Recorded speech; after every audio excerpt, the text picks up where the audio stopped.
A. Penerapan Pancasila dari masa ke masa. Pada awal kemerdekaan Indonesia, yaitu tahun 1945 sampai 1950, Pancasila mendapatkan banyak tantangan dari berbagai pihak, seperti Belanda, bahkan dari masyarakat Indonesia sendiri. Ada yang ingin menggantikan Pancasila sebagai dasar negara. 1. Masa awal kemerdekaan 1945 sampai 1959. A. Pemberontakan Partai Komunis Indonesia (PKI) di Madiun pada tanggal 18 September 1948 dipimpin oleh Musso, bertujuan untuk mendirikan negara Soviet Indonesia yang berideologi komunis. B. Pemberontakan Darul Islam tentang Islam Indonesia dipimpin oleh Sekar Maji Maridin Cortus Wiryo, didirikan pada tanggal 7 Agustus 1949. Tujuan utama didirikan NII adalah untuk mengganti Pancasila sebagai dasar negara dengan syariat Islam. C. Pemberontakan Republik Maluku Selatan RMS dipimpin oleh Christian Robert Stephen Soumukil yang didirikan tanggal 25 April 1945 yang bertujuan untuk membentuk negara sendiri. D. Pemerintahan Revolusioner Republik Indonesia PRRI atau Perjuangan Rakyat Semesta Permesta yang dipimpin oleh Syarifuddin Prawinagara dan Ventage Samuel tahun 1957 sampai 1958, bertujuan untuk mengkoreksi pemerintah pusat yang ada saat itu dipimpin oleh Presiden Soekarno. APRA Angkatan Perang Ratu Adil didirikan oleh Raymond Westerling dan Sultan Hamid II pada tanggal 15 Januari 1949, bertujuan mempertahankan negara federasi yang dibentuk Belanda untuk melawan NKRI yang dipimpin oleh Soekarno Hatta. F. Perubahan RIS menjadi NKRI pada tahun 1945. Masa Orde Lama 1959 sampai 1966. Periode ini dikenal sebagai periode demokrasi terpimpin. Demokrasi terpimpin merupakan sebuah sistem demokrasi yang seluruh keputusan dan pemikiran dalam pemerintah negara berpusat pada pemimpin negara. Pemimpin negara saat itu adalah Presiden Soekarno. Demokrasi terpimpin dicetuskan oleh Presiden Soekarno karena 1. Gerakan separatis, 2. Tersendatnya pembangunan ekonomi, 3. Badan Konstitusi yang gagal, beberapa penyimpangan terhadap Pancasila dan UUD NRI tahun 1945, di antaranya sebagai berikut.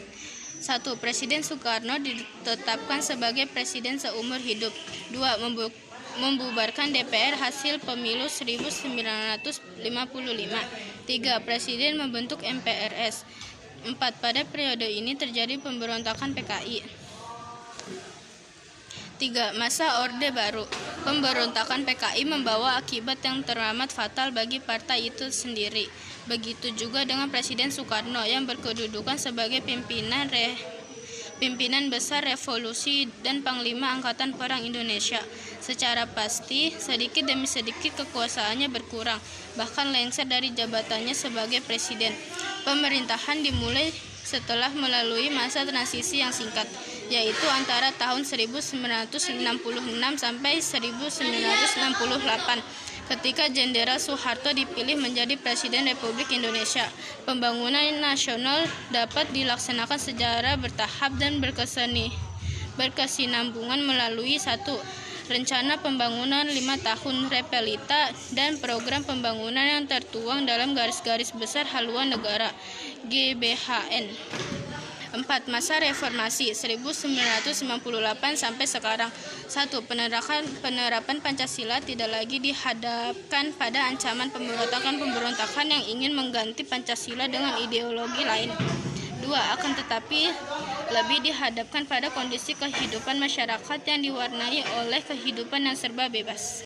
Terdapat beberapa hal negatif yang timbul sebagai akibat penerapan konsep kebebasan yang tanpa batas, seperti munculnya pergaulan bebas, pola komunikasi yang tidak beretika, peredaran narkoba dan minuman keras, aksi anarkisme serta vandalisme, sehingga memicu terjadinya perpecahan dan penurunan moral. Tantangan lain dalam penerapan Pancasila di era reformasi adalah menurunnya rasa persatuan dan kesatuan di antara sesama warga bangsa saat ini.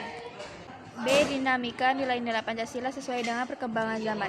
Diterimanya Pancasila sebagai dasar negara dan pandangan hidup bangsa membawa konsekuensi logis bahwa nilai-nilai Pancasila dijadikan landasan pokok, landasan fundamental bagi penyelenggaraan negara Indonesia. 1. Hakikat ideologi terbuka. Istilah ideologi dibangun dari dua kata yaitu idea dan logos. Idea artinya adalah gagasan, konsep, pengertian dasar, dan cita-cita.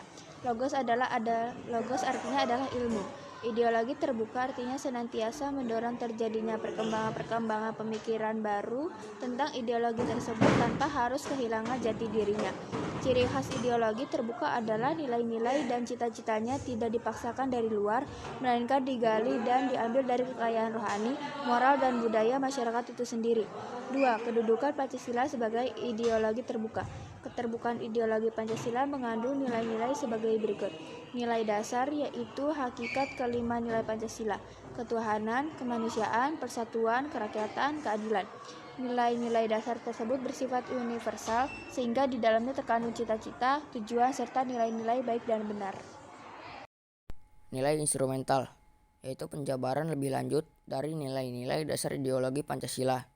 Nilai praksis yaitu merupakan realisasi nilai-nilai instrumental dalam suatu pengalaman nyata dalam kehidupan sehari-hari dalam bermasyarakat, berbangsa, dan bernegara. 1. Perwujudan nilai-nilai Pancasila dalam bidang politik dan hukum. Perkembangan bidang politik meliputi persoalan lembaga negara, hak asasi manusia, demokrasi, dan hukum. Pembangunan negara Indonesia sebagai negara modern. Salah satunya adalah membangun sistem pemerintahan yang sesuai dengan perkembangan zaman. Lembaga negara dikembangkan sesuai dengan kemajuan dan kebutuhan masyarakat dan negara. Pengembangan lembaga negara dapat dilakukan berdasarkan pada lembaga yang sudah ada dalam masyarakat. Menciptakan lembaga baru atau mencontoh lembaga negara dari negara lain. Adapun lembaga negara baru sesuai dengan amandemen UUD NRI tahun 1945 adalah DPD, MK, dan KY. Lembaga baru ini haruslah sesuai dengan sistem pemerintahan yang berdasarkan nilai-nilai Pancasila. Bangsa Indonesia menghargai hak asasi manusia sesuai dengan nilai-nilai Pancasila. Bukan hak asasi manusia yang mengutamakan kebebasan individu atau mengutamakan kewajiban tanpa menghargai hak individu. Namun hak asasi manusia yang menjaga keseimbangan antara hak dan kewajiban.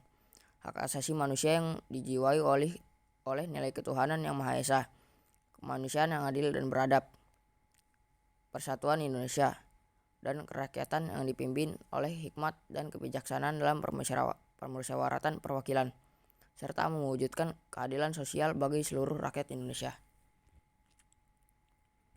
Demokrasi yang negara kita kembangkan adalah demokrasi Pancasila, suatu sistem demokrasi yang tumbuh dari tradisi nilai-nilai budaya bangsa, demokrasi yang mengutamakan musyawarah mufakat dan kekeluargaan.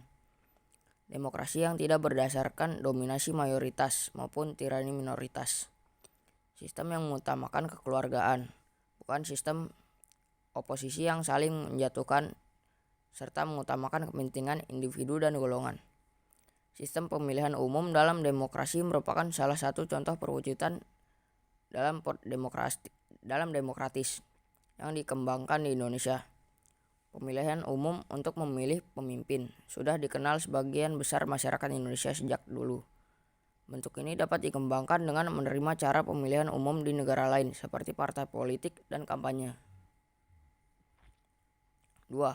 Perwujudan nilai-nilai Pancasila dalam bidang ekonomi. Sistem perekonomian yang dikembangkan adalah sistem ekonomi yang dijiwai oleh nilai-nilai Pancasila. Landasan operasional sistem ekonomi yang berdasarkan nilai-nilai Pancasila ditegaskan dalam UUD Negara Republik Indonesia tahun 1945 pasal 33 yang menyatakan beberapa hal berikut. A. Perekonomian disusun sebagai usaha bersama berdasar atas asas kekeluargaan. Cabang-cabang produksi yang penting bagi negara dan menguasai hajat hidup orang banyak dikuasai oleh negara. Bumi dan air dan kekayaan alam yang terkandung di dalamnya dikuasai oleh negara dan dipergunakan untuk sebesar-besar kemakmuran rakyat. dan untuk sebesar-besar kemakmuran rakyat. 3. Perwujudan nilai-nilai Pancasila dalam bidang sosial budaya. Tujuan pembangunan nasional adalah terwujudnya masyarakat adil dan makmur berdasarkan Pancasila. Kita menghendaki terwujudnya masyarakat yang berdasarkan Pancasila. Masyarakat di sekitar kita selalu mengalami perubahan sosial dan budaya.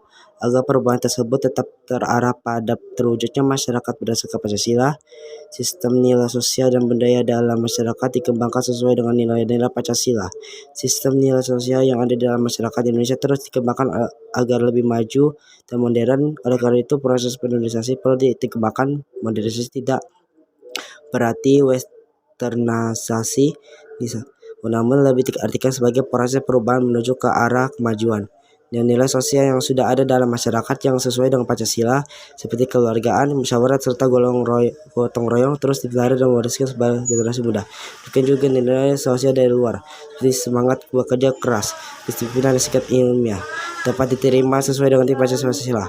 4. Perwujudan nilai-nilai Pancasila dalam bidang pertahanan dan keamanan.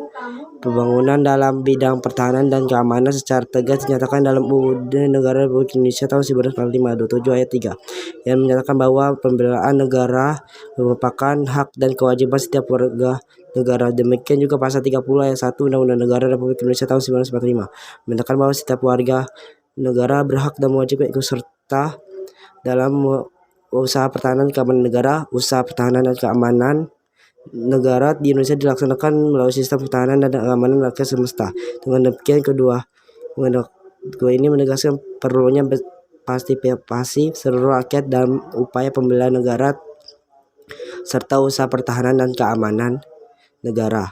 Bentuk partisipasi rakyat dan pembelaan negara sudah ada dalam masyarakat. Hal tersebut dibuktikan dengan adanya kegiatan ronda malam atau sistem keamanan lingkungan Siskamling yang melibatkan masyarakat secara bergantian. Di beberapa daerah juga terdapat lembaga masyarakat atau adat yang bertugas menjaga keamanan masyarakat. Seperti Pecala di Bali, lembaga ini dibentuk oleh dan dari masyarakat sekitar untuk menjaga keamanan lingkungan masyarakat. Coba amati lingkungan masyarakat kamu, apakah ada lembaga adat yang memiliki tugas untuk menjaga keamanannya atau sejenisnya. Pada saat ini terdapat beberapa organisasi keamanan untuk dibentuk secara sengaja dan keorganisasi secara modern seperti pertahanan sipil, satuan pengamanan lingkungan dan sebago. Pertanyaan di atas menjelaskan dan membuktikan bahwa kita terhadap Pancasila mampu mendinamika perkembangan masyarakat. Pancasila bukanlah ideologi tertutup yang tidak dapat diselesaikan dengan perkembangan dan fisika keterbukaan. Pancasila sebagai ideologi merupakan salah satu unggulan Pancasila sehingga tetap dipertahankan oleh bangsa Indonesia. Terus kita sebagai generasi muda adalah untuk tetap mempertahankan Pancasila sebagai dasar ideologi nasional. Untuk upaya mempertahankan Pancasila tidak hanya dengan ideologi menjadikan sebagai dasar negara yang tidak hanya mengubahnya, tetapi juga yang paling utama dengan menghayati dan mengamalkan nilai Pancasila dalam kehidupan sehari-hari.